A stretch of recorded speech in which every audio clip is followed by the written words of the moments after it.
Call this regular meeting, Renfrew City Council to order. And can I have a motion to adopt the agenda? Councillor Corlick, Councillor Studley, put your hand up there. All those in favor? And we have minutes from the April 8th meeting, special go-in camera minutes. This is the section 90. Can I have a motion to adopt those minutes? Councillor Thompson, Councillor Corlick, all those in favor? And we have the April 8th regular meeting minutes, a motion to adopt. Just excited here. Councillor Corlick, Councillor Thompson, all those in favor? No change. We have a delegation here in Urban Systems. Welcome, Scott.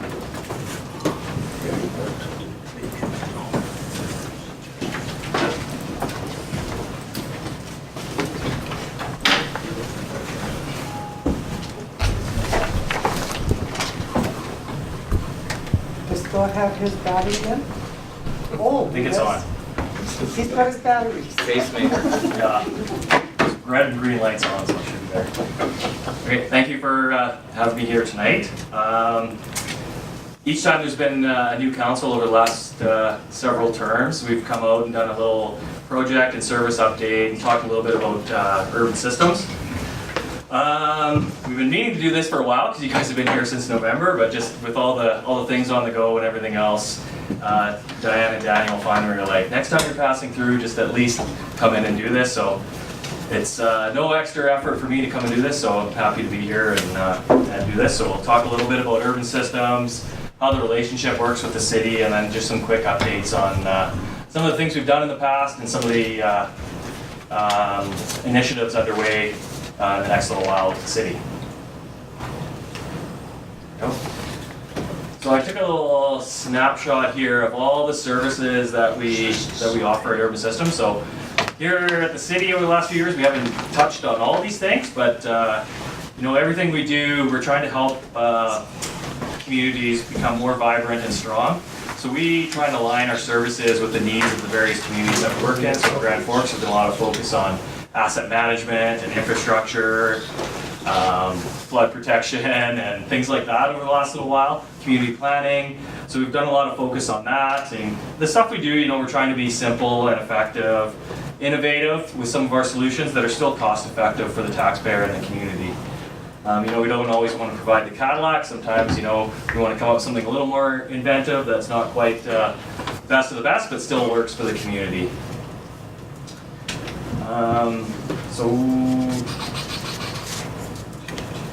Yeah, one of the other things with all the services and our experiences that we've got, you know, we do understand our clients and we understand the, you know, the context that you guys work within. So we spend a lot of time also working with provincial government and the federal government to understand, you know, the complexities that you guys face and some of the funding opportunities that are out there for you. So, you know, we try and look for those for communities that we work with, specifically communities like Grand Forks and other ones where we've got long-term relationships with. So, you know, we like to take the long-term approach and the big picture with clients such as yourself, rather than focusing on the quick fix or an immediate solution or a project. So how we're organized, Urban Systems started in 1975. We're a non-hierarchical, 100% employee-owned company. Right now we've got 90 partners who are also employees. And everybody is committed to, you know, helping to build vibrant communities, whether it's places like Grand Forks or, you know, big neighborhoods and subdivisions in Calgary, wherever it happens to be. We want to make those vibrant, strong communities, helping clients solve their problems. You know, we've evolved quite a bit from 1975. You can see we've got some other arms of Urban Systems. So we've got Urban Survey. So in our Alberta markets, the engineering firm is responsible for surveying on all construction projects. So we, instead of hiring an outside firm, decided that we should probably start up our own branch of that so that we can keep those services in-house and be able to provide a little more efficiency. So we've got an urban survey, so we do construction layout, topographical, drones, things like that. So a lot of the focus is more in Alberta than it is in BC. BC, the contractor is responsible for the survey and the layout and on all construction projects. The other arm that we've got is Urban Matters, so you may have heard of this arm. We've done a few things here in Grand Forks. So one of the things we try to do with Urban Matters and the Urban Foundation there is give back to the communities. So Urban Matters is focusing on those areas in between sort of local government, provincial government, where those other services that I listed out before don't really seem to fit the bill. So things like housing, food security, mental health, opioids, those types of issues that, you know, you guys ultimately, they're probably the responsibility of a higher level of government, but you guys are faced with having to deal with it and try and solve those problems. So Urban Matters formed to try and help the communities that we work in, try and help solve some of those problems and bring all these organizations together. So there's a lot of community groups that are trying to tackle that, local government, provincial government, but there was nobody there. It was all kind of swirling around, as you know, and a lot of these problems never really got solved. There was lots of good intentions, but nothing really ever seemed to move the dial forward. So Urban Matters started up as a social innovation company to try and help communities solve those problems. We've also got the Urban Systems Foundation, so that is a purely charitable foundation with its goal is to help children and youth tackle some of the issues and challenges that they face. So in each of our home office branch locations, we do some backyard projects with the local youth we've got there, as well as some international work. Now we're focusing on building some schools in Peru on our international wing there as well.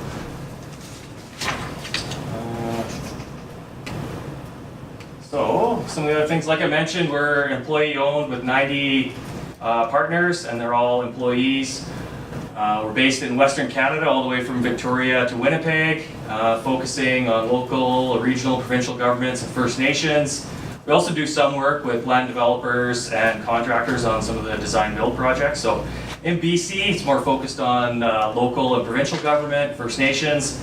Alberta, we're a bit more focused on the private sector land development. And then across the company, we do a fair amount of design build work, so large transportation projects and water projects. So some, you might be familiar with the Port Man expansions down the Lower Mainland, with the Gateway projects there, we've been involved in that.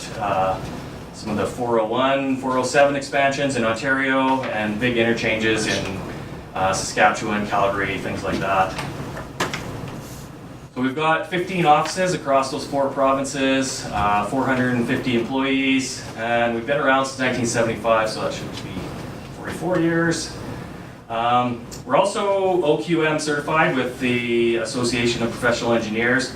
So for every project, we've got to put together a quality management and a project management plan for every single project to meet those requirements. We've also been recognized as the best workplace in Canada for 12 years in a row. Starting back in 2006, we started applying for that. So that's something we're very proud of and very humbled by, because it's actually driven by employee surveys and their feedback. So those are all anonymous, and management don't have any influence over those responses, so that's good. And then this year we're actually also named 2019 Best Workplace for Women.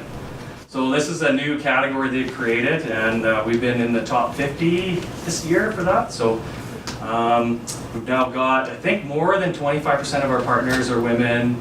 The chair of our board of directors is Therese Zelnick. She's a partner in our Kamloops office. So we've worked really hard to try and make sure that there's equal opportunities for everybody. So it's more based on your abilities and your credentials than anything else. So whether that be gender, race, anything else. So we're trying to be fair and equitable to everybody. So the local Grand Forks team, we've added a few new people over the last year or so with some of the needs that have come forward in the community. So I've got my mugshot up there. I guess you would call it the portfolio or the client manager for urban systems in Grand Forks. So anytime there's issues or projects or opportunities, I'm the first call that staff make, and then we try and figure out what the best solution or team or what needs to happen there. The next two guys there, Anthony and Jan, are project engineers in our Nelson office. So they've recently jumped on the Grand Forks team to help out with some of the flood recovery projects, and we'll be getting involved with some of the other infrastructure projects around water and sewer as well. Peter Giolati, you may have seen him at council a few times. He's a wastewater engineer, so he's looking after the engineering on the wastewater treatment plant and some of the other collection system planning and engineering that's going on. Cameron, Gady, and Brendan, I think you met them earlier this month at the floodplain mapping and model presentation we did. So Cameron's a senior engineer from Kamloops, and Brendan's a GIS analyst, but also does a fair amount of hydraulic analysis as well. Joel Short, senior planner in Kelowna, so he helps out with a lot of the strategic planning, bylaws, and policies. And then last but not least is Ken Gauthier, and he's the president and CEO of Urban Matters, and he's been involved in a few initiatives here. I think I've got that on a slide coming up as well. There's lots of other people that help out here, but I just kind of put some of the key people that are involved. So that group of 8 there have been focusing on lots of things in Grand Forks over the last while. Wide range of services, so I listed out some of the things that we've done in the last while. So the strategic planning and policy, community infrastructure, so that's your water, sewer, roads, typical capital projects, the asset management work we've been doing, lots of governance and finance, flood protection, setting up partnerships and agreements. I haven't done too many of these in Grand Forks, but Urban Matters will be helping out on a few of those in the housing side of things. Community engagement, environment and energy.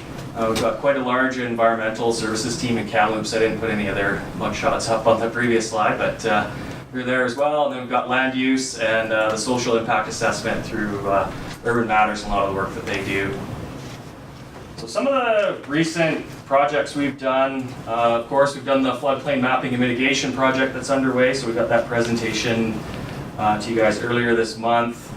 We've also had a fair amount of support with flood response. So we had a team of 4 guys out in the field right during the event, and got their mugshots down there at the bottom.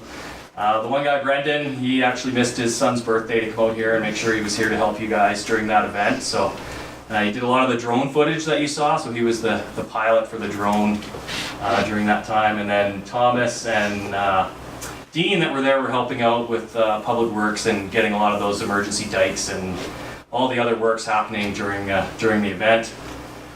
We've done lots of infrastructure planning over the years, so there's water supply report, sanitary, we've got a phasing plan, assessments of the treatment plant.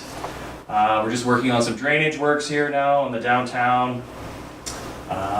Finance, so we've done water and sewer rates in the last little while since the water meters came in. We've got the wastewater treatment plant upgrades underway, so that'll be helping out with your discharge requirements, so there'll be some UV on that. And then improvements with the process plant with centrifuge and dewatering and clarification. We also help the city with a fair amount of grant support and advocacy. So over the years, I think we've written numerous grants. I don't even know the dollar value, but there's been quite a few through Building Canada, Clean Water and Wastewater, Gas Tax, lots of those grants. Also, every time we're doing presentations, over the last 2 months, I think I've done quite a few on the service sustainability tool.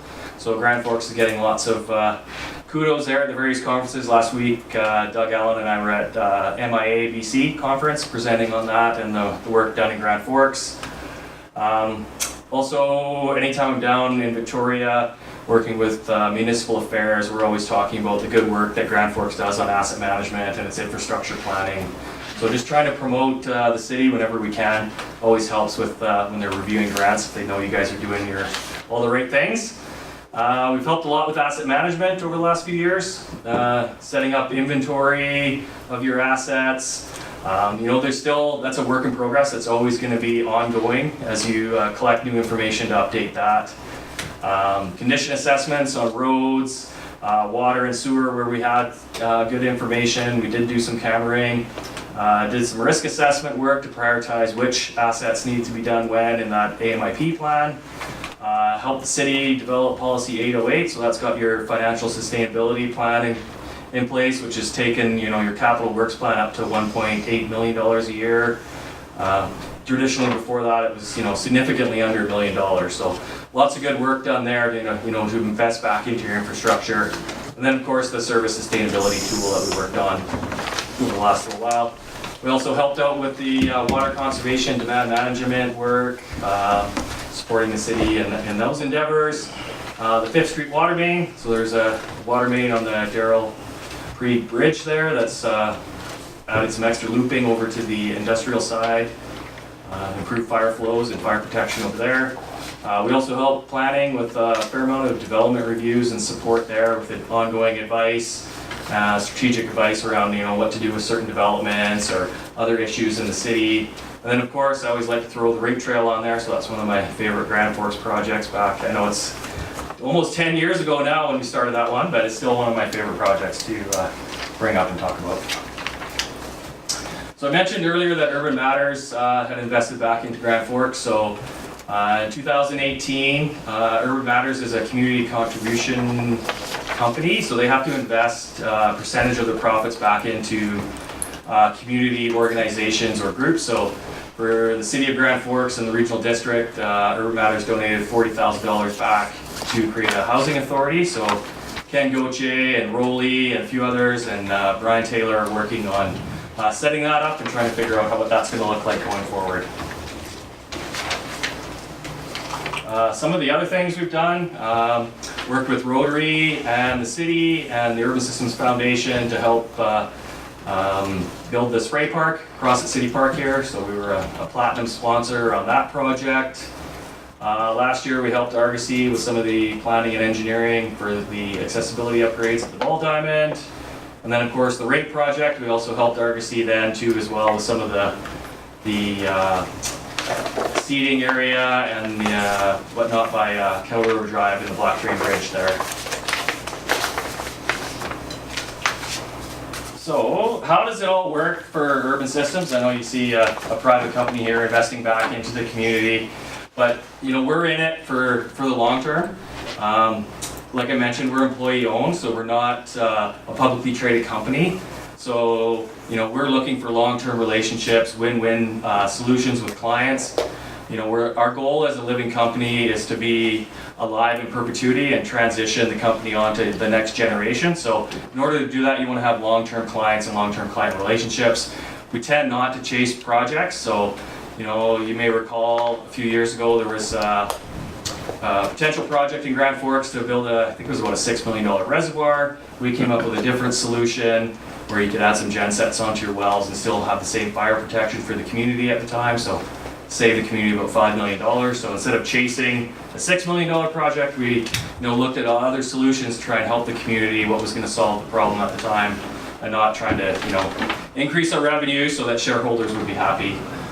We also provide a fair amount of strategic advice to staff to try and build that relationship and the trust. We also seek out grants, so we will write grant applications to try and secure funding for projects to help the community, and then Urban Systems would then work on those projects for the city as well. And through all this, we're helping to build capacity with staff as well, so that they become build their skill sets up as well. So if they move on to other communities, they've got a good basis of skills to take with them or use here. So on every project, we set a budget, provide a work plan to the city with a fee estimate. So those projects, grant projects, typically, there's a whole lot of services and scoping and concepts and preliminary design that need to go in there. So typically those will range in the 10 to 15% of the capital project is where our fees will end up in there. Other projects that are a little more defined, we put together an actual work plan and a fee estimate. So some of the recovery works that are going on now, our teams figured out, okay, how many hours is it going to take to deliver this certain project. Yeah. What else? I know there's been some discussion recently about the range of what it should be on a project. So like fees on a typical construction project, just to do the design and the tendering and the cost estimating, are usually in that 4 to 6% range. And I know I just mentioned we had 15%, but that's when you're doing the whole project. So the concept, the scoping, feasibility, preliminary design, and the detailed design into construction inspection and commissioning and as-built and all those types of things. So all those things will add up. Larger communities like the City of Kelowna, City of Vernon, they'll do a lot of those things themselves. And then when they go out for an RFP on a construction project that they want somebody to design and tender, that's where you're going to see that 4 to 6% range of engineering fees in terms of the capital amount. Some of the other things that we do is just to help out with your purchasing policy is on the larger projects, say the wastewater treatment plant, there's lots of specialist sub-consultants that will work on that. So inside that 15%, there's also going to be a structural engineer, mechanical engineers, architects, those type of people. So they'll work on our project as well. And their fees get rolled into bigger tasks. So, if their invoice is $40,000, it may be part of the design task, and you would see on an invoice, $40,000 from the architect, maybe plus some extra from Urban Systems to manage that, and then include it in our design as well. So sometimes it can be a bit more. If it is just purely, a sub-consultant invoice on a task, then that would just get marked up by 5% by our accounting department.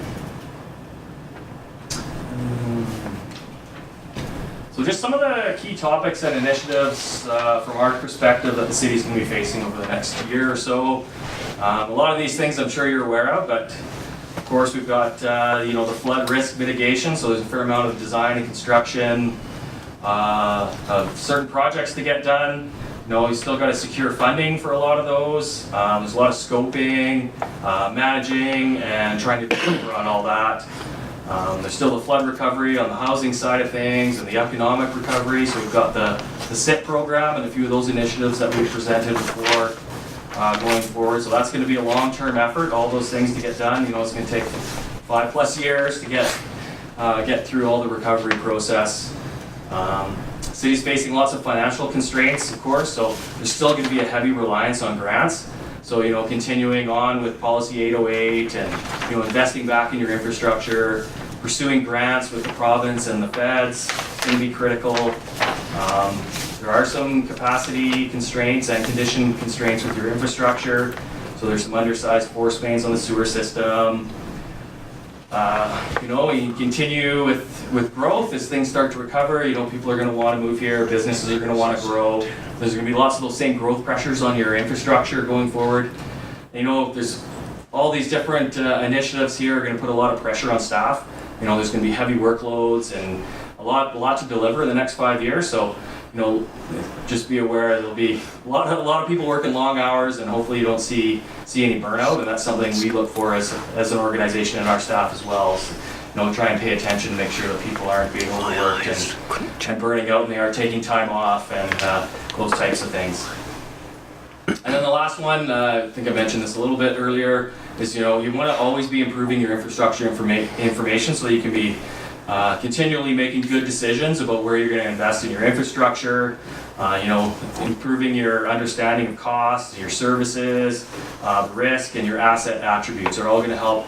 So when you're figuring out how to spend those dollars from Policy 808, you've got good information to make those decisions. And as we think about asset management, it's always a continual process of assessing, planning, and implementing. So that's an ongoing process that's going to be going on for a long time here. And looking forward to continuing on to build a lot of these things and tackle a lot of these initiatives. So that's all I had.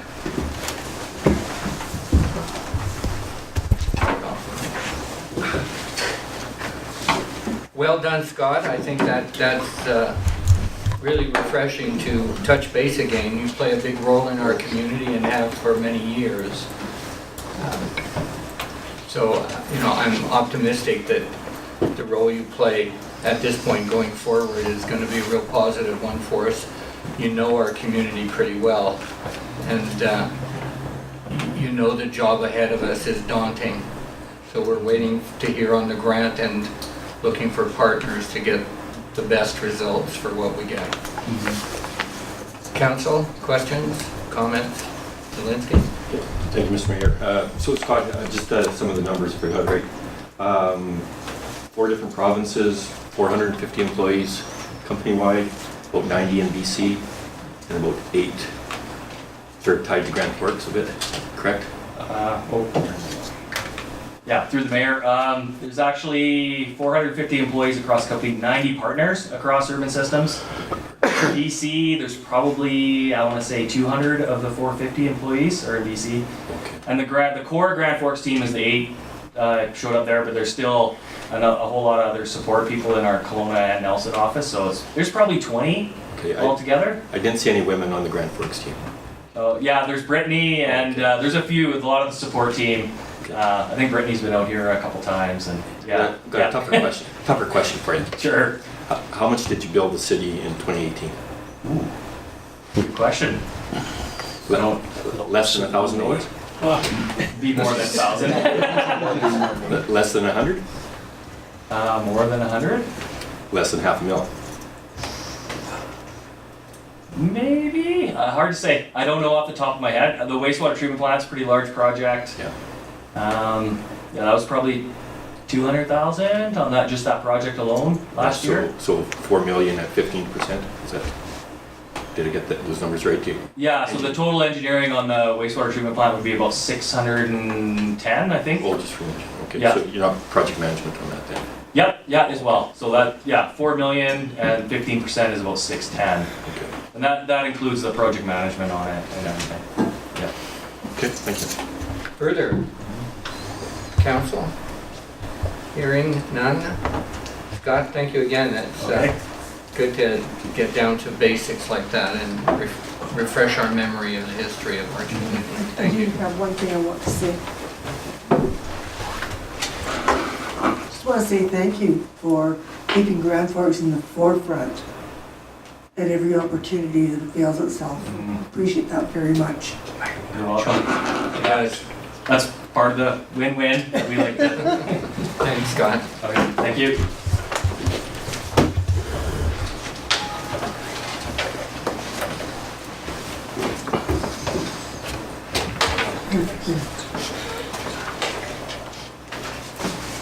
Okay, reports from council.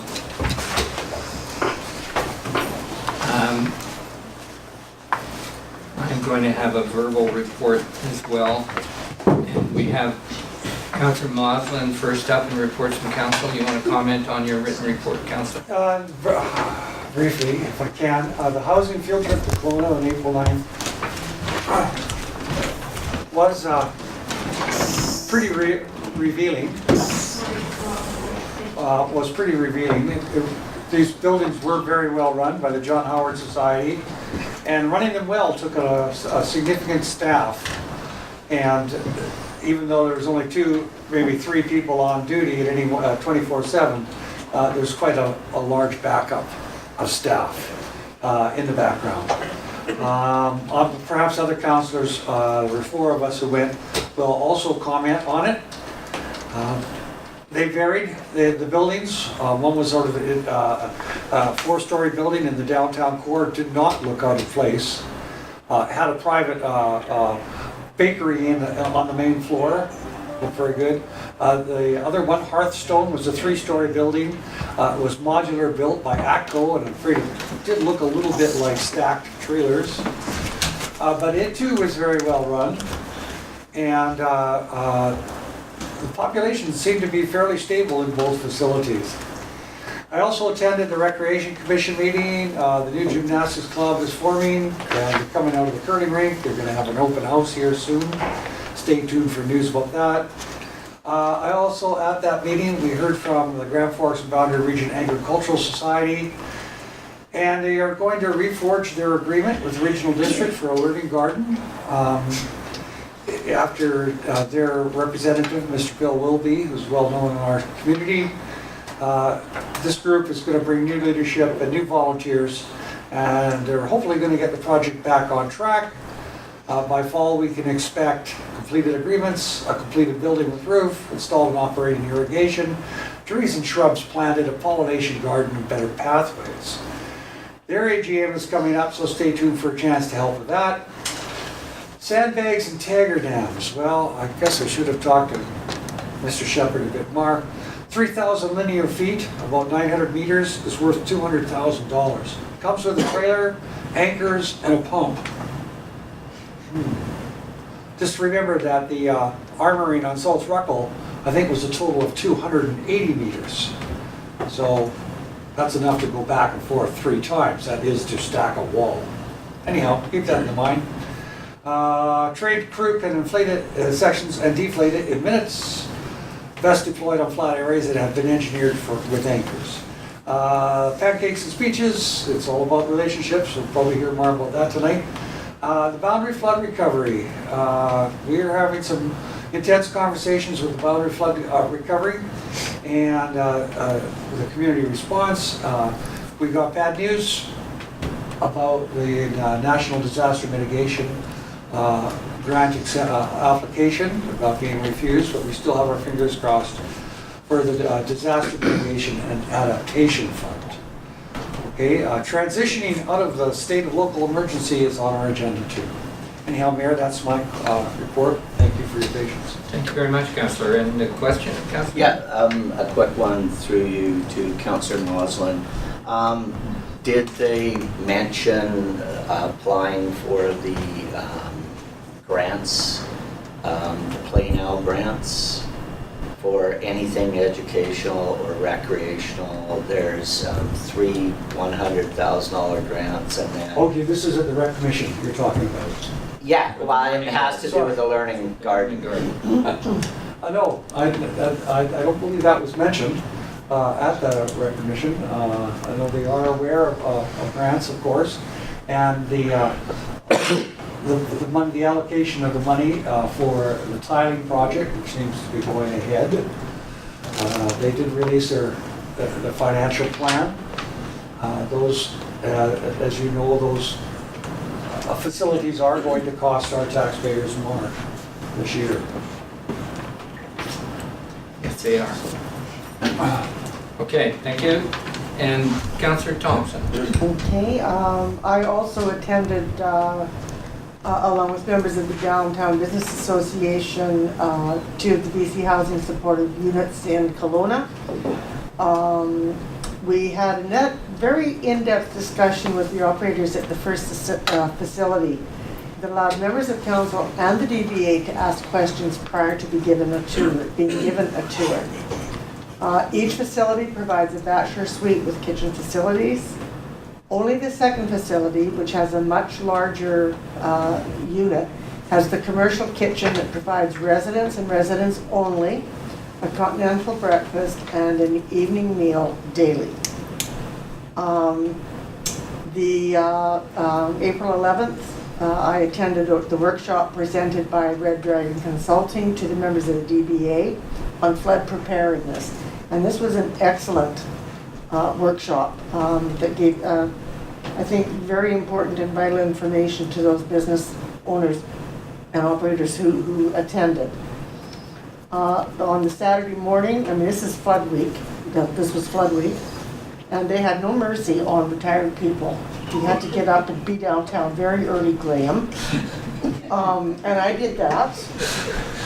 And I helped the Elks Club with their pancake breakfast. And Councillor Korlak and I served the delicious food prepared by Councillor Zelensky, who did the batter preparation. Councillor Korlak's husband Rod, who was the pancake cook, and Councillor Krog, who cooked the sausages, and scrambled eggs were done by Mel Carroll, along with coffee brewed by Sarge Conkin. And Mayor Taylor and Councillor Moslin assisted with the setup and takedown. It was a lot of fun and was well received by the community. And then on Sunday afternoon, the DBA had a cleanup market, and they had a hot dog barbecue for their members and volunteers. And so I went down and although I didn't barbecue the hot dogs because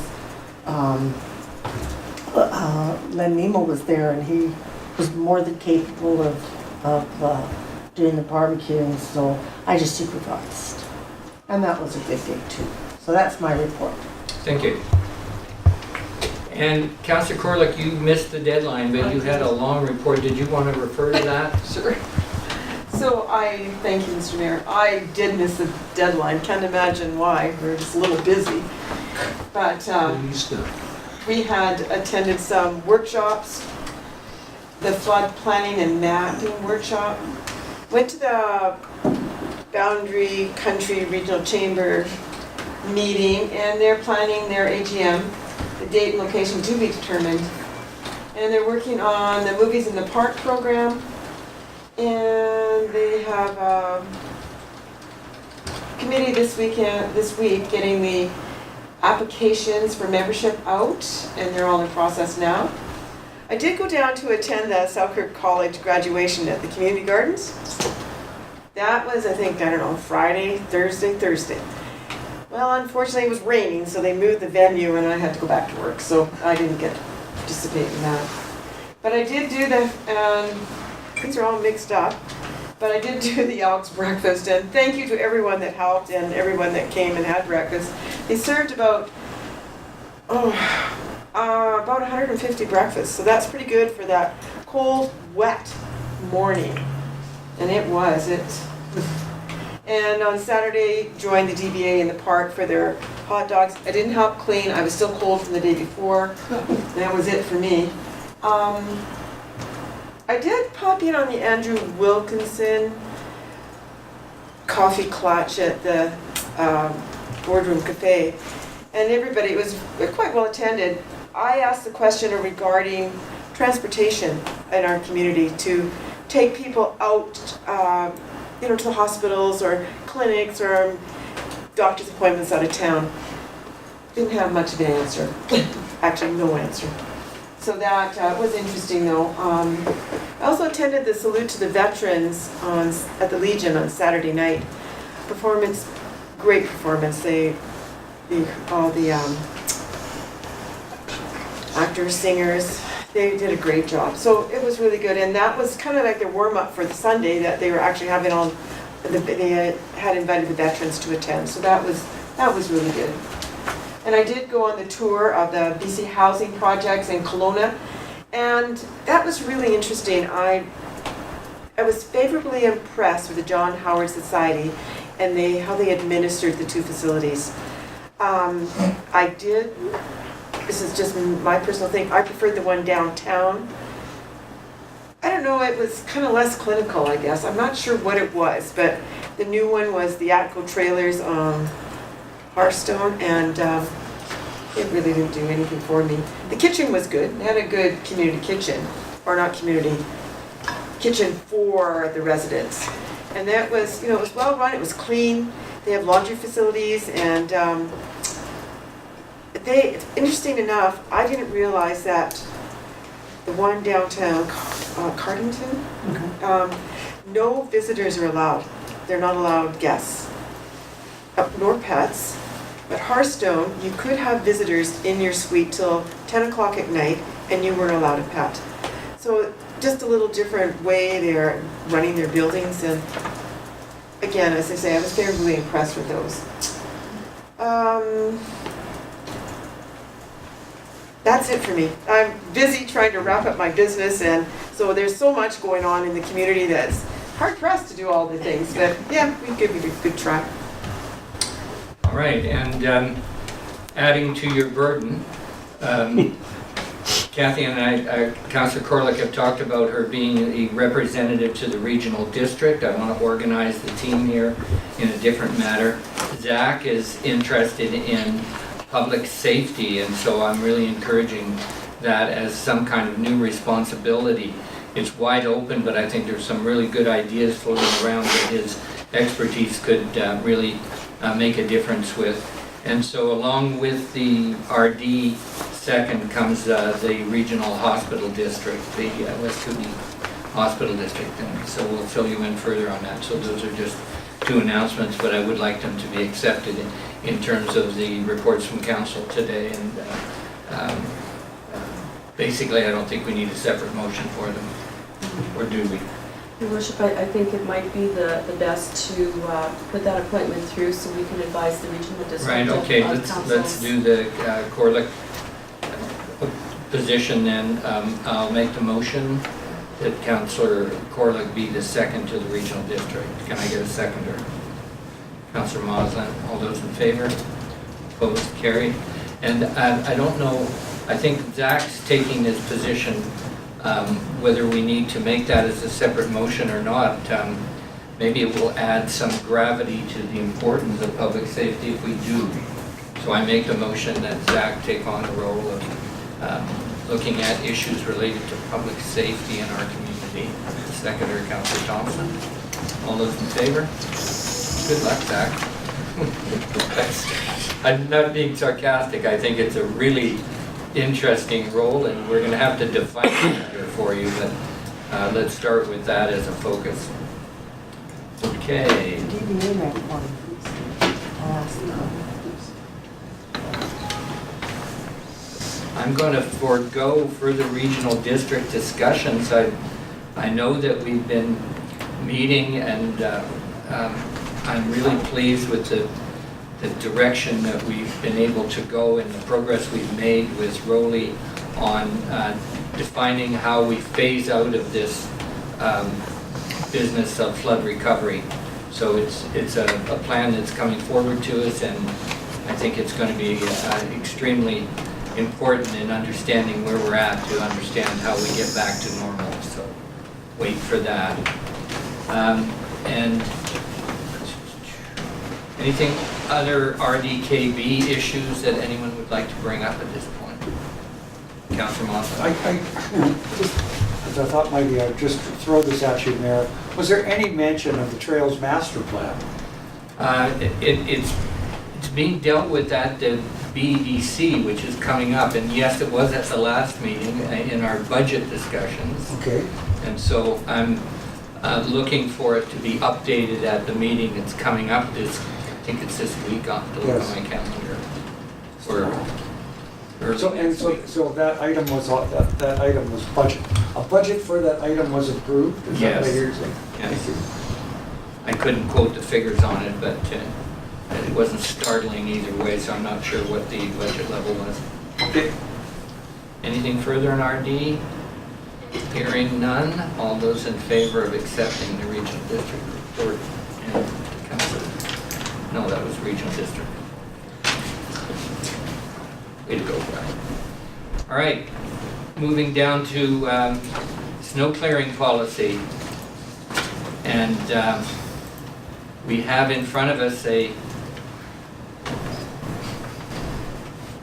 policy that we're looking at, a new regular snow cleaning policy, and this is for final adoption. So moved. And seconder, Councillor Zelinski. I have to say that I think there was some really good work done on this in terms of having a clear focus that we are looking at pedestrians' importance in the movement of people around our community and giving that more weight in the report. But I think it's great to get this down, and the work is certainly appreciated. Councillor Zelinski. Yes, thank you, Mr. Mayor. In our background report, staff is asking us some questions that might change the bylaw, depending on how it reads. And also, I have some comments on the bylaw itself. But just at the bottom of Bylaw our... or the policy? Pardon me? The bylaw or the policy? Sorry, the policy. Policy. Okay. It's policy, yeah. But on our background, page 18, right at the bottom of the page, it's asking for some direction from council. And it's just wondering if we could do that. Could you quote that? Where can I start here? The snow clearing policy could be amended to include a provision recognizing the bylaw. And we're talking about where the homeowner is responsible for clearing sidewalks. Right. So it's asking to put something else into this policy, and it's giving us some suggestions on the wording. So if we could talk about that, would be great. thought we did. Oh, okay. I, Could you recall? I was just thinking that, well, we did have a discussion. You mentioned it, yeah. People clearing their So, driving. yeah, so I think the question is stuff, whether or not it should be mentioned in this Yeah. policy so that they tie. So the bylaw should tie into the policy. That's what I'm getting. Is that, does it tie in now? We don't know. Perhaps our Anybody? deputy manager, Rob, Anybody? or Thank you, Kevin. plan is there. Thank you, Mr. Mayor. So the bylaw and the policy don't need to refer to one another in order to be active and in effect. So the point of clarification in the report is if council would like for convenience to include a referral to the bylaw in the policy, then we would be more than happy to add in the language doing that, but it is optional and would not affect how the bylaw and policy work. Oh, okay, Yeah, so it's just whether or not we want to add words. yeah. Okay, so that's, Question, yes? okay, answered. Councillor Moslin. Yes, thank you, Mayor. I have some real reservations about this policy as it stands. It did come before us at an earlier date, and we made some suggestions, some of which made it in and some of which didn't. I'm kind of wondering about the timeline here. Do we do we have to do this now? Before I mean, winter. are you going to give me I can whine for a much longer period of time if you want to give it to Are me. you asking that we defer this decision for? Yes, I am, your worship, because I wanted to see a couple other things included that were not included in the 2012 version.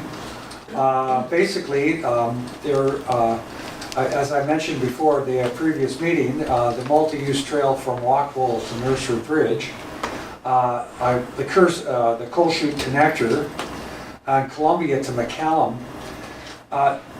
These are important pedestrian corridors for active transportation in our community, and they're not in the priority, nor are they in priority two. You know what? They have been done in the past, but I'm wondering, is it necessary? The other one, there's a couple other ones. Councillor Moslin, if I could say, if you're willing to put that eagerness into reviewing it, I think that we should give consideration for delaying this decision for a period of time to allow you that scrutiny. Well, if count. Can I have a procedural choice here? Is there? Well, we could bring it back, Mr. Mayor, at another committee of the whole meeting or so with or for a discussion to have some of these changes done. Well, I think Councillor Moslin wants some time on it, what we do with that. at this Rather point. than just passing it tonight, Mayor, because I think there are some other things to consider. You're bringing up some points here that could be considered, but I think the time is the issue on the table right now. Well, Mayor, maybe I'll just pass it over to Councillor Frog and my other colleagues, rather than rushing to move it or a deferral motion. I'm really quite willing to hear a debate. Okay, can I ask, how do we dispose of this at this point? There's been no motion made. Your worship, you could either have it tabled for now to give staff a chance, or to have Councillor Moslin put some research together. I'm sure that there'll be some monetary considerations as far as that, and that could be one of the reasons why you see the policy as it is. Okay, so a tabling motion would do it? Well, your worship, either if you table, it sits for an indiscriminate amount of time. It kind of sits as a non-action item. Or if council wanted to refer it for a couple of months, and that gives staff enough time. If it's tabled, it kind of sits as a non-action So a item. motion to defer. Likely a deferral might be the best route to go. Councillor Thompson? Yes, thank you. Councillor Moslin, I hear your requests. Would it be possible for you to put those in writing so that we can all see what it is, what your concerns are, and then we have something to discuss and staff have something that they can... Okay, but at this point on the table is whether we defer or table. Absolutely, Councillor. If we move to defer, I would gladly put my suggestions in writing to the next committee of the whole. Defer gives us a time frame, Yeah. 2 months. Is that 6? Yeah, okay. Mayor, we've heard a lot about this. Maybe perhaps, would the next committee of the whole meeting be appropriate? I It'll believe be that's- busy, I can Yeah, tell it's you pretty now. busy. Yeah. So your worship, if you look at the next committee of the whole, basically the deadline is coming up here right away for staff, and so if there's any monetary considerations, it's a pretty short timeline for staff to do it for May. Should we do it? I would move that we defer this policy until the July committee of the whole meeting. That works for staff. And a seconder for that, Councillor Zelinski, second? Yep. Okay, so it's a motion to defer, we don't debate. All those in favor? Opposed? Carried. Thank you. Okay. The Lewis Woodpecker Management Plan. 350 for 20 minutes. Just saying. Okay, so what we're being asked here at this point is to direct staff to implement the management plan. I see it written twice. Is there, I'm not understanding the two motions are exactly the same.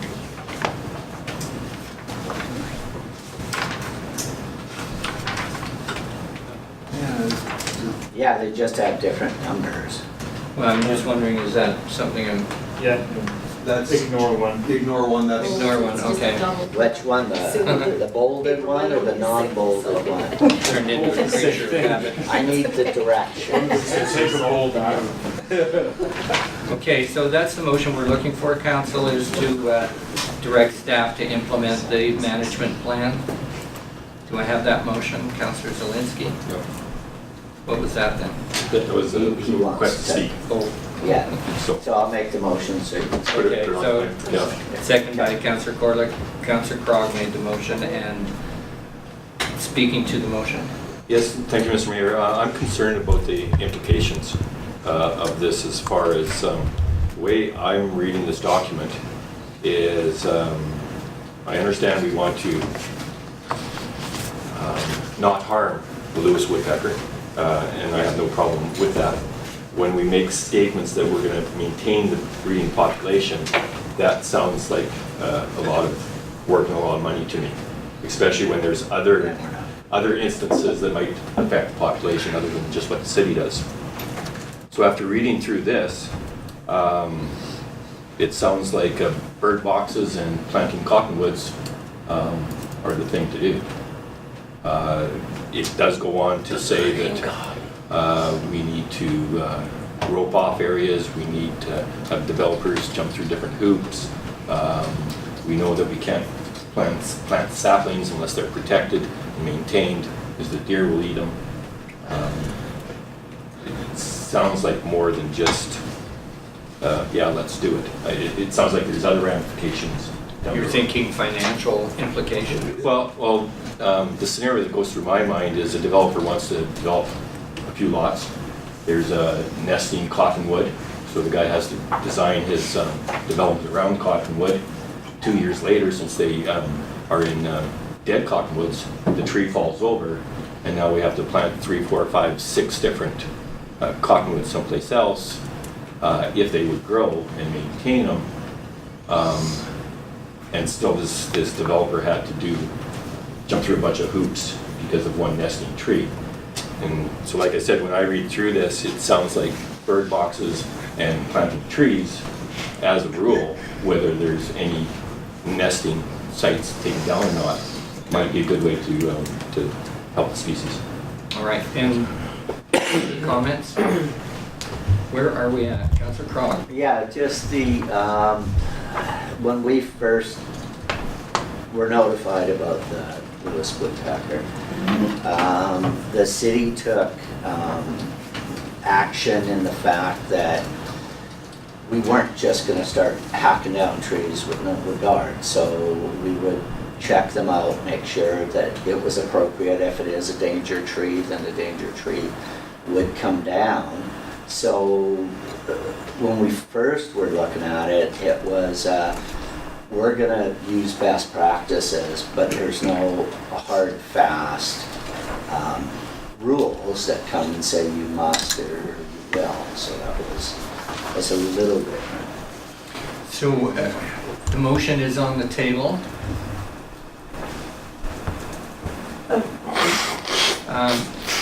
Did we make the motion? Yeah. We did, yes. Yeah. Yes, you did. Okay, thanks. Mayor? Who had their hand up first? Go ahead.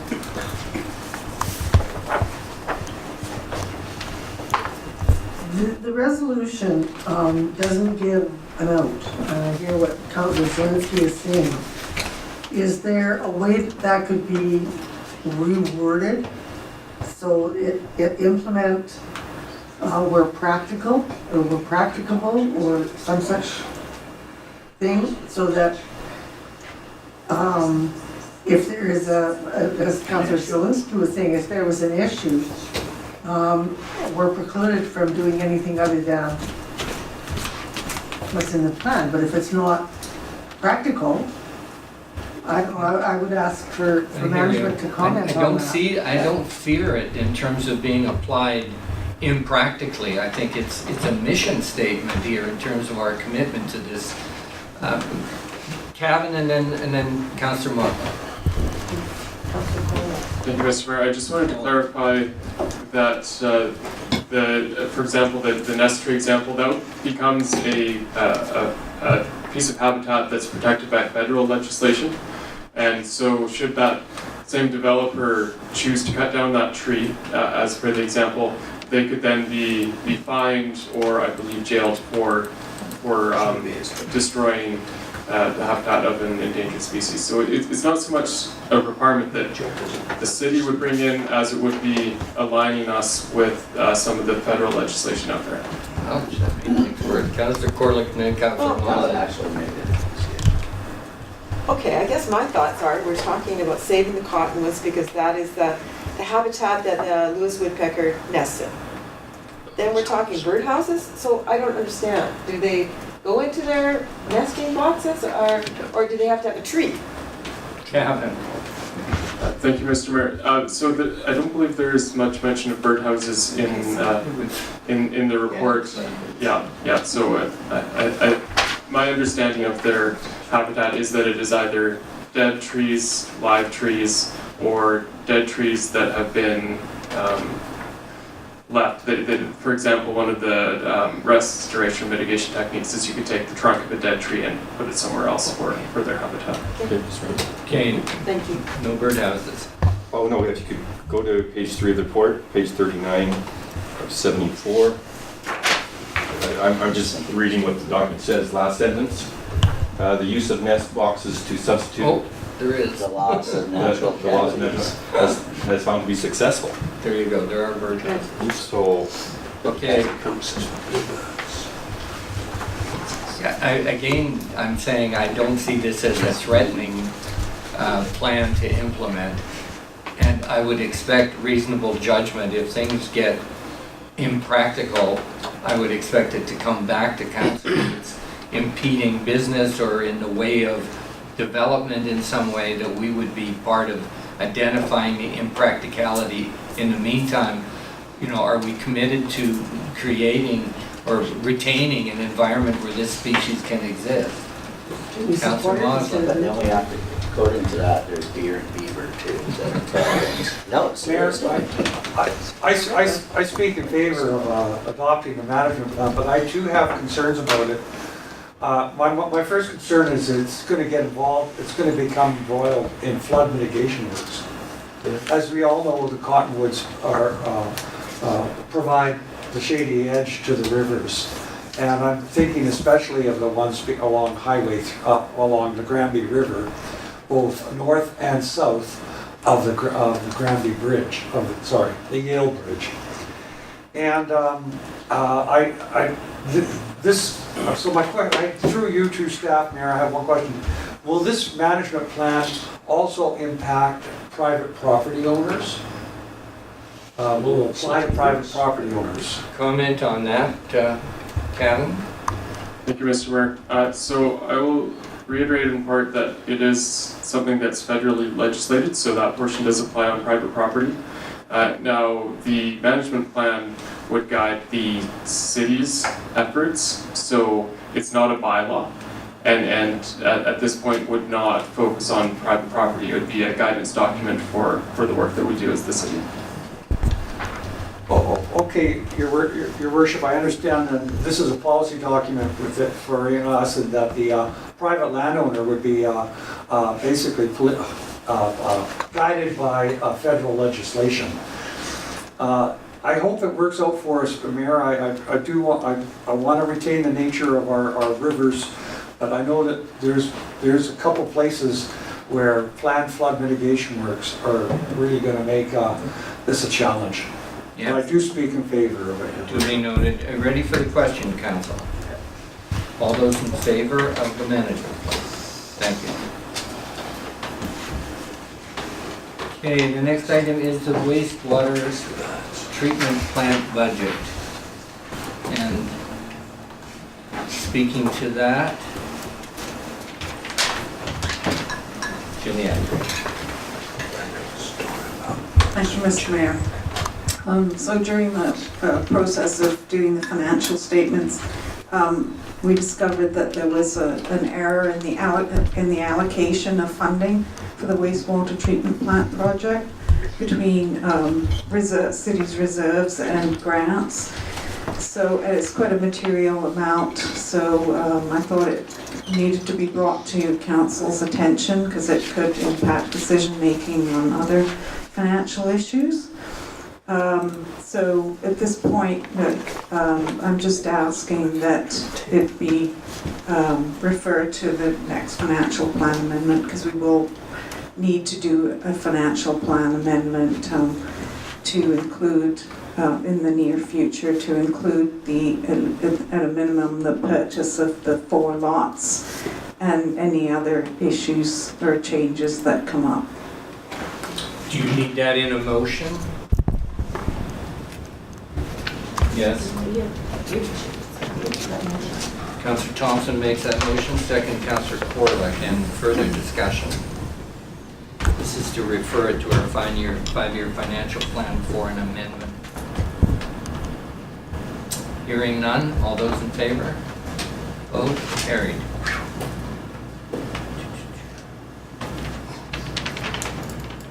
Boundary flood recovery.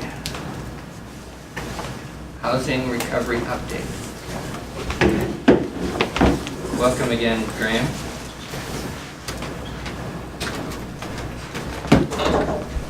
Good evening, Mr. Mayor, Council. Thank you.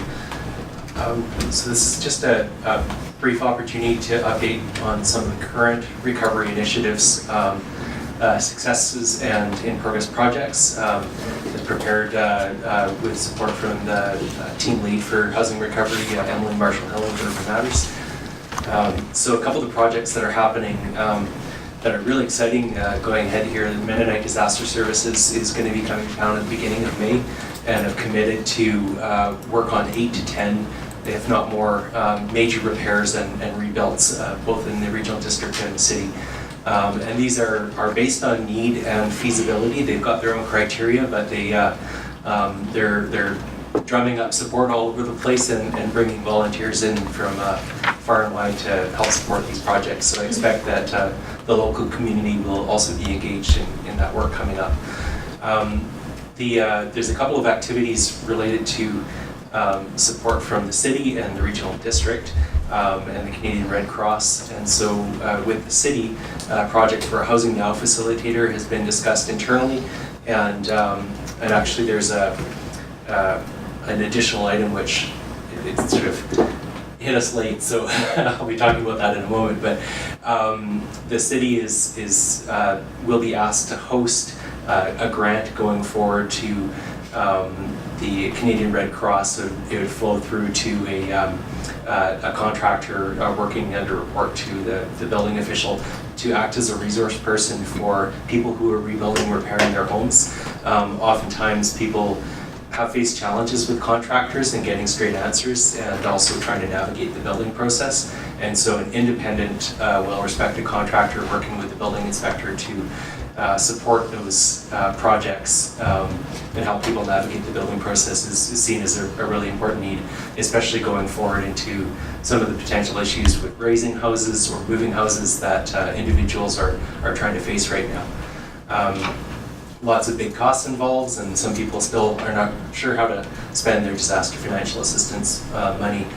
And so on that end, I think we are required for a resolution, and this is something I didn't get in the memo, but any comments? You've been briefed on this, right? Through David, or no? I'm looking at Juliet. Did David talk to you about this? No? Okay. The housing facilitator? Yeah, housing facilitator, yeah. So I'll maybe we can come back to this, I think, and then just come back to the potential resolution needed. I'll ask for advice of the corporate folks here. It's just a grant support resolution. Right. And It's not costing us money. it's not costing money. Okay. No, it's costing some of David Pruse's time, but also easing some of his time because this facilitator can answer some of the questions that are typically addressed by him. So yeah, we'll come back to that. Just briefly finishing, there's a similar objective or a similar project going through RDKB board tomorrow night, supporting not-for-profits involved in housing recovery and developing a backbone organization or umbrella organization that can support and leverage across different housing nonprofits. Urban Matters donated $40,000 to the initiative, and the RDKB is going to be asking for support for some capacity building funding on that. And then I think the other topics are already underway, but there's multiple public and private initiatives for housing recovery that are underway, and so in discussion with the building department and the planning and development services, there's a lot of activity coming online in the next year. There's other projects that are more in the tentative zone, but these are projects that have some potential in the coming year, so that's I think it's pretty exciting to see the response.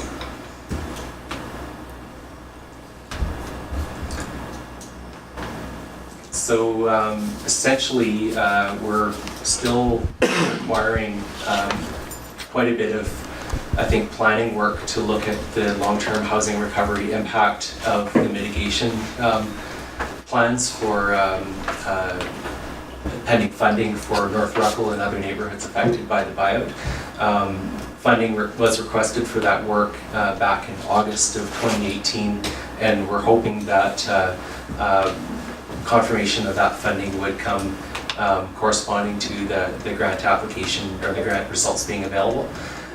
In the meantime, the work of the housing team lead has been really focused on trying to help support these different organizations coming in and supporting the needs of individuals and families on the housing recovery.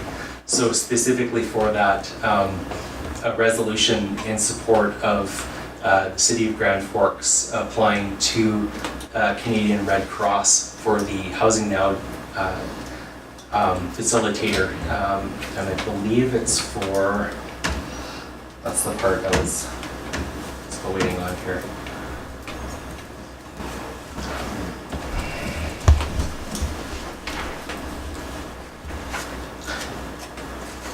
I believe they have a budget scoped, but they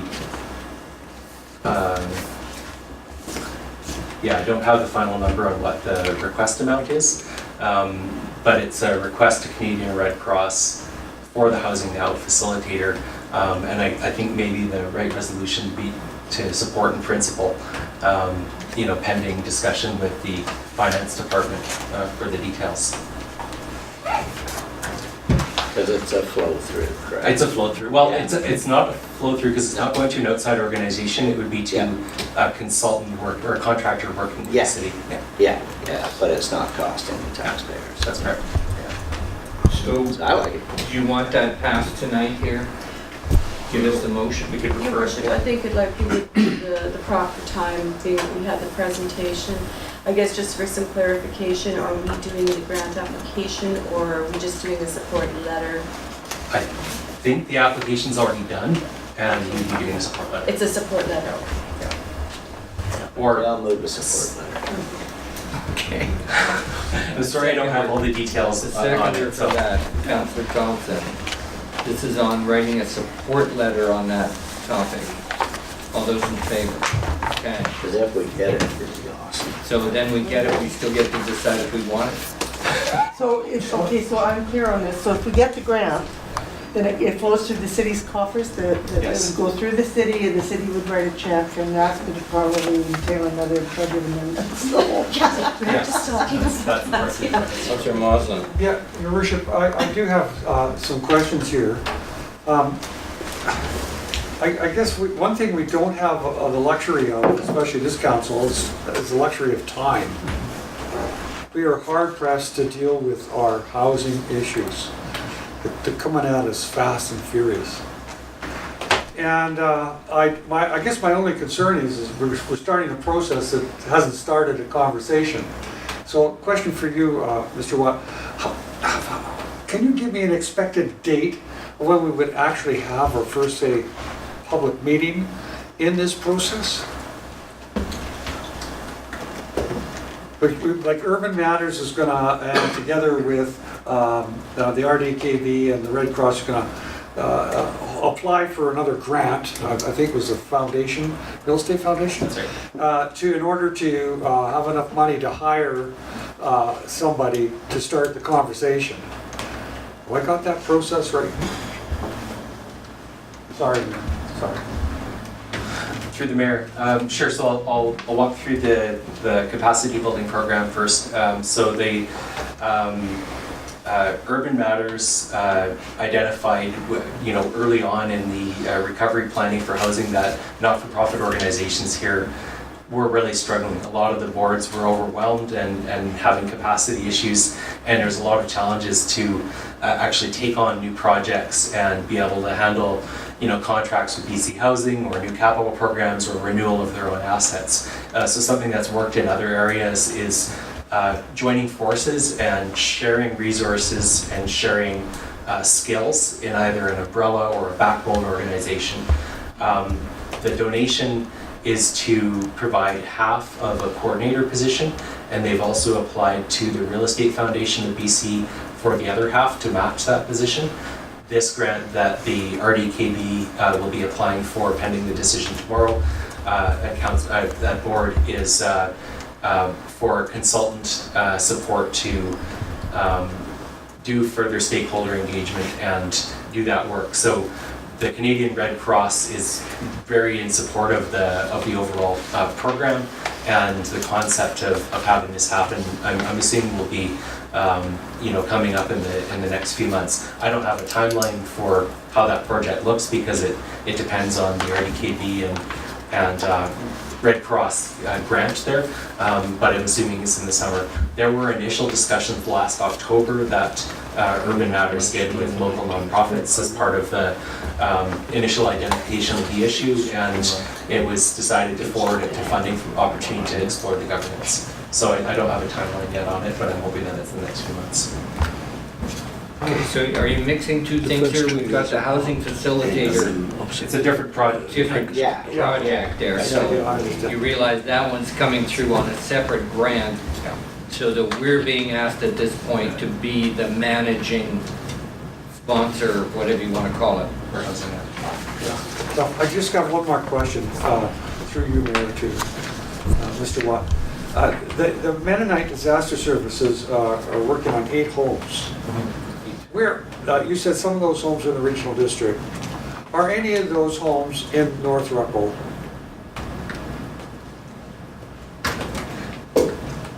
Through the mayor, none of the homes are in the North Ruckle proposed buyout areas or any of the other proposed buyout areas. Right. I believe that if there's a potential feasibility of a house being able to be moved to another location, it might be an eligible project. They're starting with 8 to 10 homes that are highly feasible and there's some, resources available to get started.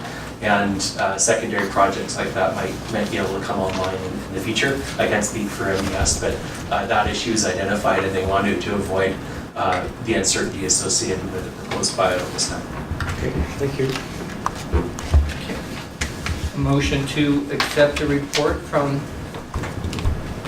Bounty Flood Recovery. Oh, No, we passed a different motion. That was to Yeah. support the application for the yeah. position of housing To facilitator. accept it. Now we're just accepting his report in Yeah. general. Councillor Corlick, Councillor, anybody? Councillor Sudley, all in favor? Thank you very much, Graham.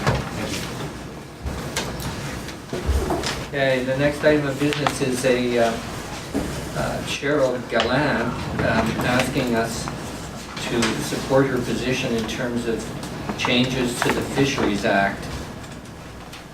Would someone like to comment on that? We don't have to do anything with it if you don't want. I think, it seems to me it's part of the red tape stuff that we're dealing with in some of our projects, but I don't think it's not clear in my mind what we could say here. Did you receive it for information? Yeah, receive it for information. My only comment, Mayor, is they're asking us to, take a position against the federal government when we're sitting here waiting to hear from the federal government that they're going to give us a big pot of money. And so I find that we would sort of be at cross purposes here with the intent of this request. Okay, so I'm assuming we can receive it for information. Councillor somebody, Councillor Thompson, second, Councillor Corlick, all those in favor. And the next item is, I think, already looked after. Councillor Zelinski, you wanted to maybe clarify that they no longer require a sponsorship on their application. Is that what I'm understanding? Yes, Mr. Mayor, thank you. I had the opportunity to talk to the author of the letter here, and I guess things have changed since writing it, and what they thought they needed sponsorship for, they don't need it anymore. So it's not needed at this time. I've been also informed that this group is meeting tonight to create their board so that they can start moving forward. Okay. All right, nothing else to do on that? Again, receive the information. Well, it's not pertinent any longer, Yeah, but it's on the agenda, we have to do something with it. do we? No? We can just ignore stuff. Okay. Better be careful what we're ignoring. Good to know.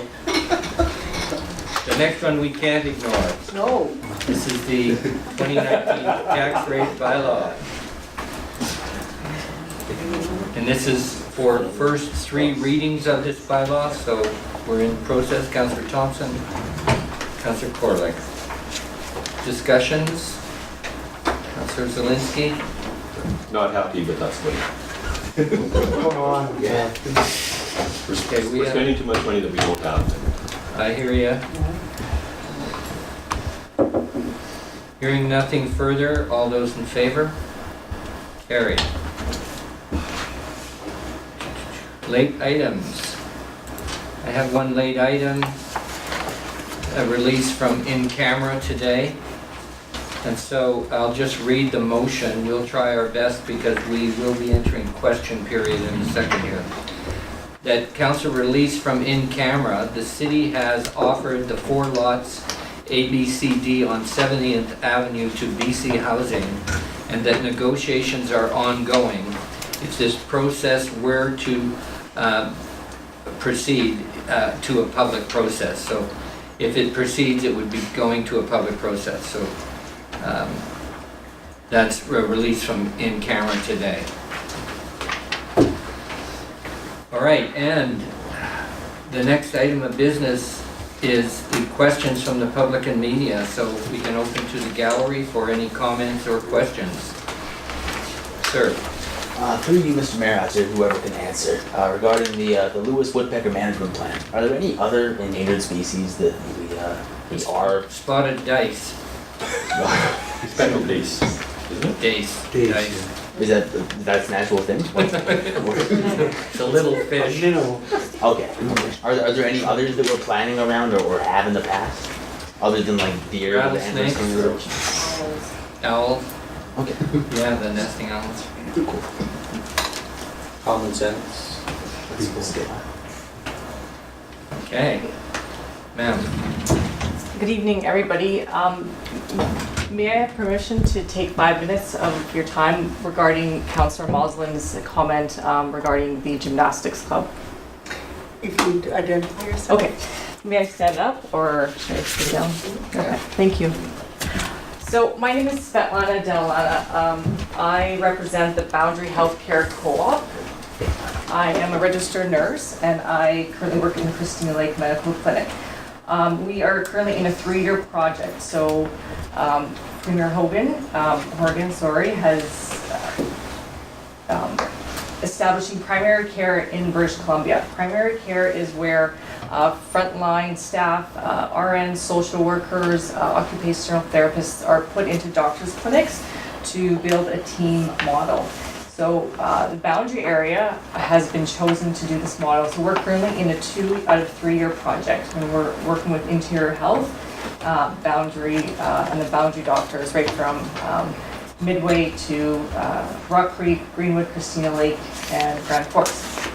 So we came on scene 2 years ago, and when the flood happened, almost a year ago, we were approached by Darren Pratt to be part of the Boundary Flood Recovery Team healthcare side. So we were on the ground when just post flood, and we were doing some assessments to get the health status of our community members. We identified that there was a huge mental health crisis happening, so we brought those concerns forward and we were able to help establish what now is the Boundary Flood Recovery Team. So that is my RN role. May I hand something out that might help? Certainly. Okay, so this is a crisis line that people can call. It's put on the Boundary Flood Recovery, Interior Health, Health Emergency Plan, Provincial Health Authority. So where you're seeing is this is actually a really fitting opportunity what we're talking about, just to hear what Scott had to say. So where we are today, we're about 1 year post flood. And actually in the last couple weeks, we've been seeing in the clinic people having almost like a relapse, some trauma related experiences. So we know that the mental health illnesses are on the rise, not only in adults, but in children as well.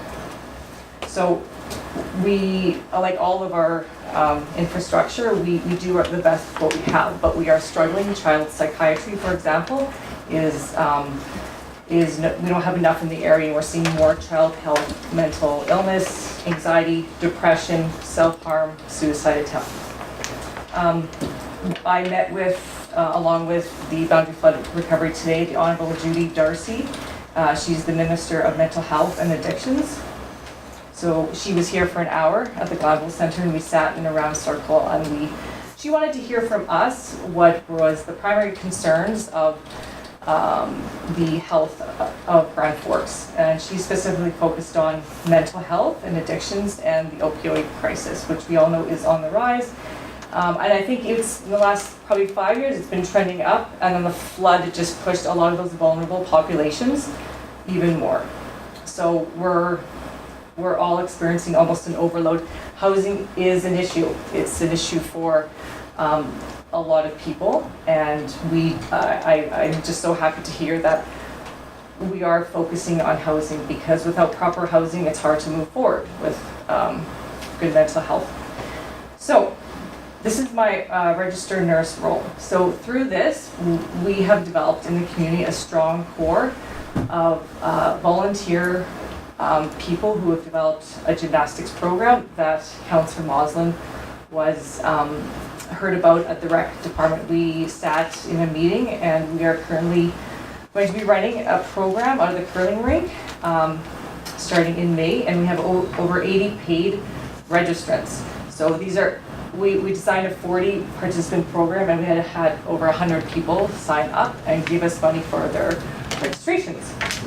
So the point of the gymnastics is not only to do gymnastics, but it's also an avenue and an outlet for kids 18 months to 16 years old to have a place to call their gymnastics home, to move, to do human connection. It's our way of addressing the increase of child, youth, and mental health illness. So not only will we be focusing on the kids who can afford it and who are fit and ready to do it, but we're also establishing money to help people who cannot afford it. We want to focus on those who can do gymnastics, not dependent on their financial situation. We have had an overwhelming amount of registrants come in, so we have already been given back to families who can't afford it. We are on the radar of Community Futures. We've been invited to a stakeholder meeting with Jennifer Whitmore next week. We are having the grand opening that Councillor Moslin said, next Friday. We've invited the police department, the fire department, the ambulance. So it's something for the kids to kind of get excited about. Is it this coming Friday? It's next Friday, May 3rd, from 3 to 7. You may have seen me creep into your email. Yes. That was our welcome letter. So the community is excited. The community has been waiting for gymnastics. My goal is long-term sustainability of this program. We are putting a lot of effort in. This is not-profit volunteer. This has been my full-time job for the past 2 years. We're established. We're registered with Societies of BC. We're a non-profit. We're doing as legit as we possibly can. And our goal is to get a long-term building to be part of the community, just like the swimming pool and the rink. The curling club has been generous to have us rent out their rink till September 1st. After that, we are still on the hunt for a building. So I come to you today, and I apologize for not being, this is my first time at a meeting like this. It was really important for me to get this out because I think there is an urgency, as you are all feeling urgency about housing, about infrastructure. I think there is an urgency to focus on our children and our youth, and I'm their advocate. So however I can help them, I help them in the clinic setting with my RN role, and I'm helping them with movement and connection, because I think a healthy body is a healthy child is a healthy family, and ultimately we all want a healthy community of Grand Forks. So I handed this out to you at the very beginning. You can see we're in the reconstruction phase of Grand Forks and surrounding area. I was affected by the flood too. I own 300 acres up the North Fork. I have had people ask me to put those boxes, those bird boxes on. So I have lost 30 acres of my bank that I need to, reestablish. So I am integrated into the community, and this is why I'm very passionate about this project. So I really want to see the reconstruction phase a new beginning for Grand Forks and surrounding area. So thank you for listening to me. Thank you. I'm going to leave this with you. Somebody has really put in effort. Interior Health and Cooney Boundary Division of Family Practice has put a lot of effort to get resources out for our community members. So we have mental health and substance use here, and we have more of a traditional setting. So, I encourage you to post those for professional and personal use. So, Thank you. thank you. Further from the gallery, Scott. Yeah, I'd just like to address the 4 lots that you mentioned on 70th Avenue, A, B, C, and D. Did I hear you correctly in stating that there would be a public forum before this project, if there is a project moves forward? Yes. And what exactly do you mean by that? What do I mean by a public forum? Yes. Well, we're in a position where it's clear all that we're releasing at this point is the fact that negotiations are ongoing with BC Housing. So really, we're trying to be honest at this point with the fact that there is no deal, there is no agreement. We're not coming to you after an agreement has been made. There is no agreement at this point. Okay, what I'd like to state at this point in time is that before you go to a public forum, I'd really like to see you do an impact study on any project that you're thinking of looking at through BC Housing. Right. And that, I know that 9 years ago, there were 4 of you that sat on this council when you reviewed Hardyview Lodge, and you felt it prudent to do an impact study on that to see if it was feasible for the neighborhood. And I'd like to see something similar to that being done in this neighborhood, because I think with the project that's going on there right now, we're really pushing it to the limit with the amount of people and populace that you're putting into that area. And to increase it with another project going on to those 4 lots, I think it could be a mistake down the road. I think it could be devastating for the neighborhood. Right. And, you know, I mean, let's face it, I know what you guys are discussing, and that you're thinking of, or BC Housing, or you're thinking about moving the 2nd Street project down to that area. I didn't really connect that, but And that's I exactly. think that personally is a mistake. I don't think it will fit in properly with the neighborhood, because we're inundated with the project that's being put in there now. And I might say, at this point in time, it doesn't do any good. But the fact of the matter is, if there'd been more thought put into the current project, you'd have had a lot more happier neighbors if the building had been turned and put into a different location than it is now. And so I just ask you guys to take due consideration and really think about this and the impact that it will have on the neighborhood. And that's all I have to say. Thank you, Scott. And Councillor Crogg, comment. Yeah, just in response to the public process question, those properties are not zoned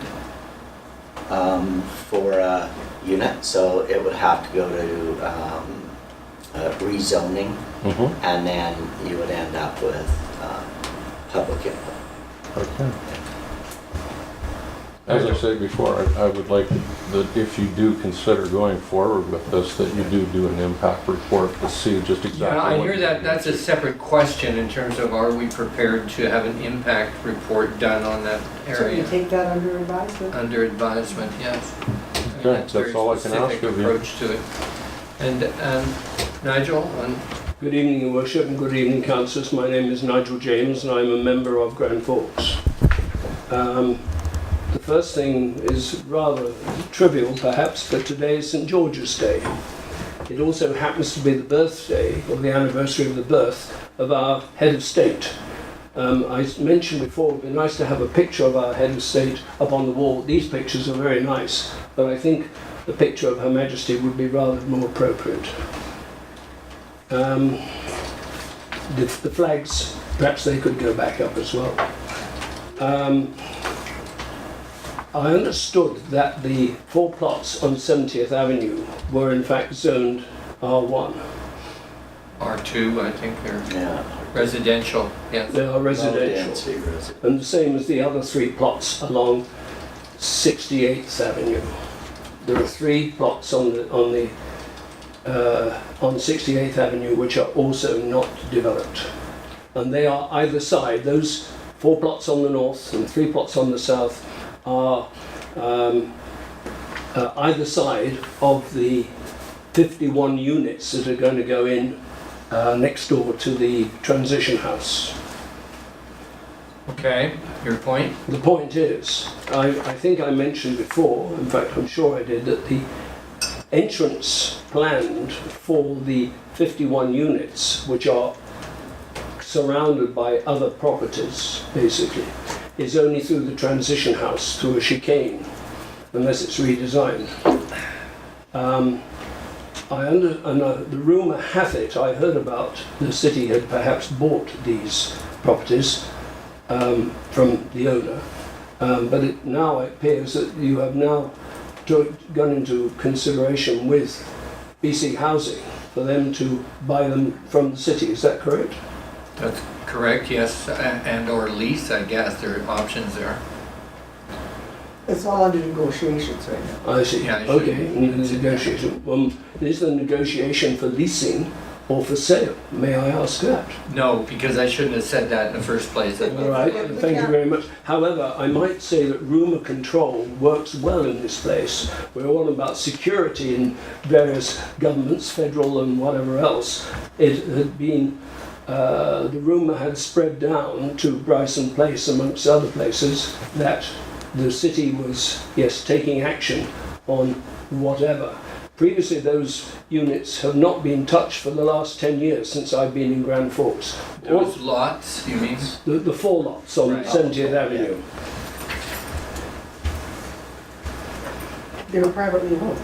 Yeah, and indeed, they were privately owned. Now they're owned by us. They're owned by the city. Yeah, So I'm an owner as well. Because I'm a member of the community, and therefore I'm a member of the corporation. As I mentioned before, we're all members who give money into the city, which are through our property taxation, are all, I believe, members of the corporation. We're all equal members. Some of you may not be members of the corporation because you may not own property within the city and therefore don't pay taxes.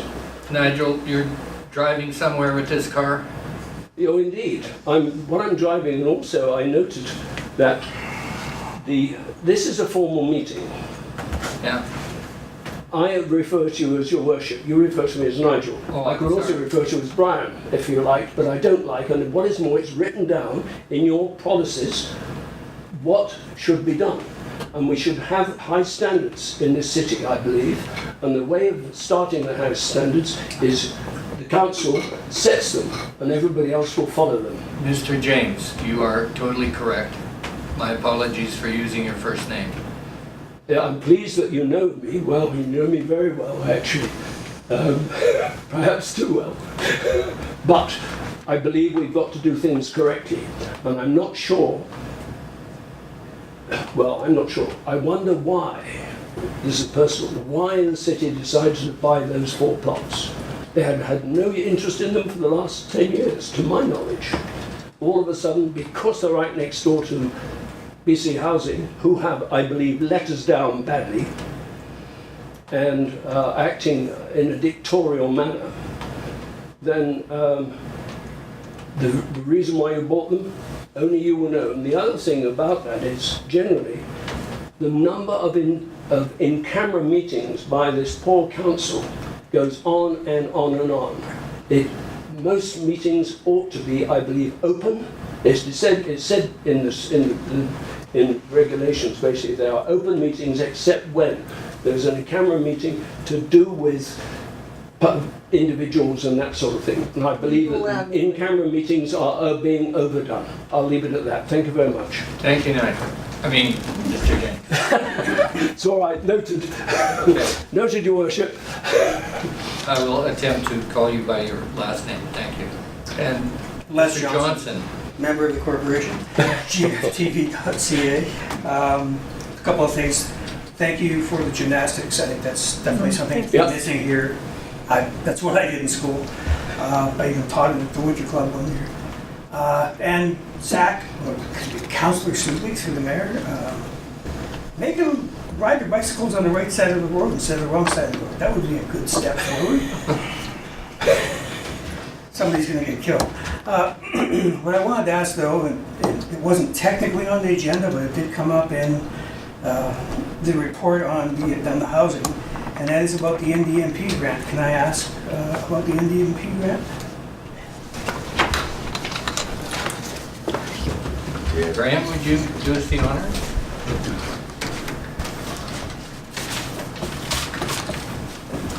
Through the mayor, I guess the question. Okay. So after I saw the announcement, I went off and I looked at both the provincial and the federal departments' websites about the NDMP grant. And one thing I noticed there was that we can't, or municipalities can't apply to the feds for this grant.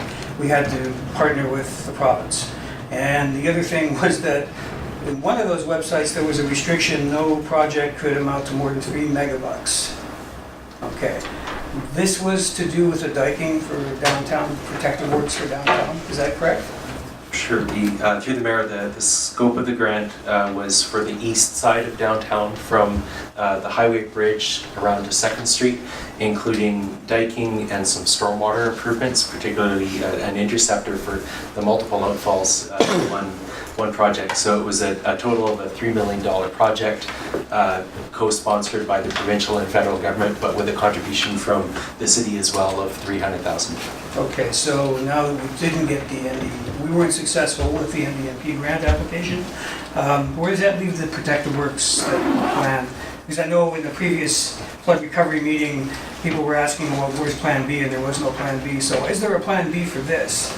The downtown, what City Council has expressed is the high priority of downtown projects, and working with the funders of the province, and particularly at alternatives for this project is our priority. So we've been in discussion about alternative grants that are under the decision-making of the province and other potential funding sources. So we're confident that this really high priority project is very fundable. One of the main constraints on the NDMP project, because it's the end of the funding horizon for that project, it needs to be finished this fiscal year and no continuing on. So I think they were looking in particular for those shovel-ready projects that were already had the design complete.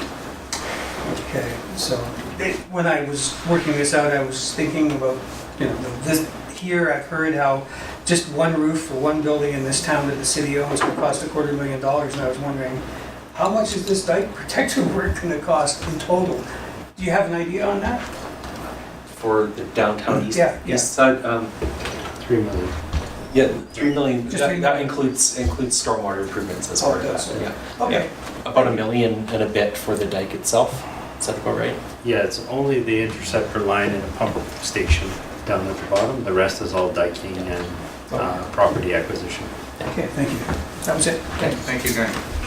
And Scott? I just had an afterthought on that project or potential project. I spoke to Dolores in the planning department a few times in the last while because we were thinking of subdividing our property. And the only way that we could do that feasibly is if we covered the cost for the infrastructure to go into where we needed to go. That's the same laneway or street that your proposed lots are on, the 4 lots. To put the infrastructure in for that project, you're looking at a minimum of $500,000. And if you go all the way around back up to 71st or 72nd, you're probably looking at $1 million in infrastructure that me, as part of the corporation, has to pay, just like everybody else here. For your consideration. It's quite expensive to be giving to BC Housing or to lease to BC Housing. Thank you. You're welcome. All right, so making note of that, thank you. And further? Mr. Mayor, Danny Delisle from the DBA, Vice Chair. So Scott brought up a point about a feasibility study on the potential project on 70th. And I voiced this concern last fall when 2nd Street was announced.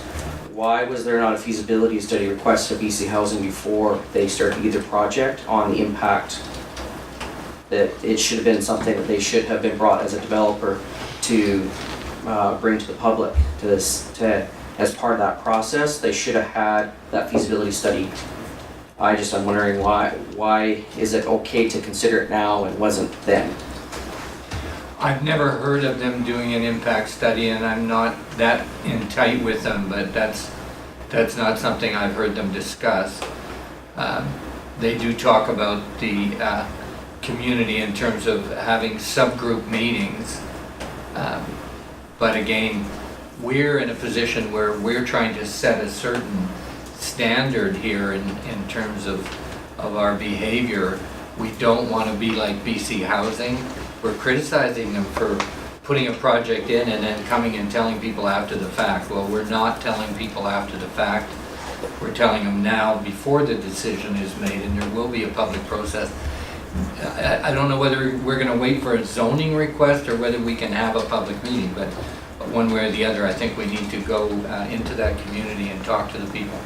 That may be something that the city needs to look at, because it's not just the BC Housing Project. It would be the same issue with the potential location for Tim Hortons. Like that's a traffic impact, like those kind of things that may be something that the city should be looking at, that what the larger impact is and that stuff before those projects get approved. We get some of that from our existing staff and some of the resources. Your worship, traffic impact would have to come to the Ministry of Transportation. So the Ministry of Transportation does those kinds of studies as well. I think the other thing that has to be noted too is that, particularly in the instance of Tim Hortons, that's private property. I mean, the city has nothing to do with that, other than form and character. So we can't say to the owner of Save On Foods and Fields in the liquor store, we can't do that. Would that be able to be something that would be a bylaw that would be a requirement going forward? I don't know, we have to get That some we're advice on obligated that. to do that research. If it's going to have a significant enough impact on an area that it would be part of the conditions of being able to build a building. I don't know if that's feasible or not, but just an idea. We kind of have that in the way we have to go out with the public notice and the notice in the paper and that kind of thing. But, Where we've got the control, but Right. like, we don't have control over that other than form and character. Mr. James. Thank you, Your Worship. Nigel James. Further to the situation regarding the 2nd Street project and the 19th Street projects, two of them, one which is really complete except that the original idea was eventually small houses being developed behind the transition house as the need arose for people who've been through the transition house and then had settled down with their families, etc. That was the original concept which we heard about. The new idea came as a very great surprise, I must admit. Is there any chance of going back when the city spoke with BC Housing about a land swap for, I believe, the 2nd Street plot of land with somewhere else, wherever somewhere else was. But it was, I got the impression it was in the downtown area where the potential clientele would be better off by being down there rather than out by, mind you, do them good to be right by James Donaldson Park and Dick Bartlett Park because they're keeping themselves fit and healthy, which I approve of entirely. But is that a feasible thing? I don't know. My thought is if the 2nd Street project is going to be potentially moved up to 70th Avenue, there will be, I think, a certain amount of animosity, to put it mildly, and it would not be in the right position to help those people who've got their problems anyway. Downtown strikes me in that downtown enclave is the best place for them to be because that's where they could function better than being out in the so-called countryside. Right, so you're suggesting we look at an alternate downtown location if we're moving in that direction of switching properties? I would have thought it would have been better. Now, socially, and Svetlana de la Lama, and sorry, and close, getting close, but she would probably agree with me. Well, I think you're entering into the stage of discussing this matter that we need to get into with that whole population in that area, so thank you for that. And further from the gallery.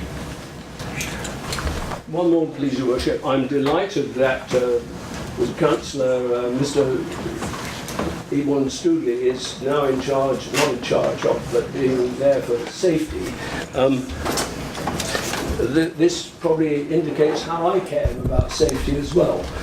There you go. You got your first committee member. I think he was my first committee member, I'm not quite sure. All right, motion to adjourn. Councillor Crog. Thank you all very much.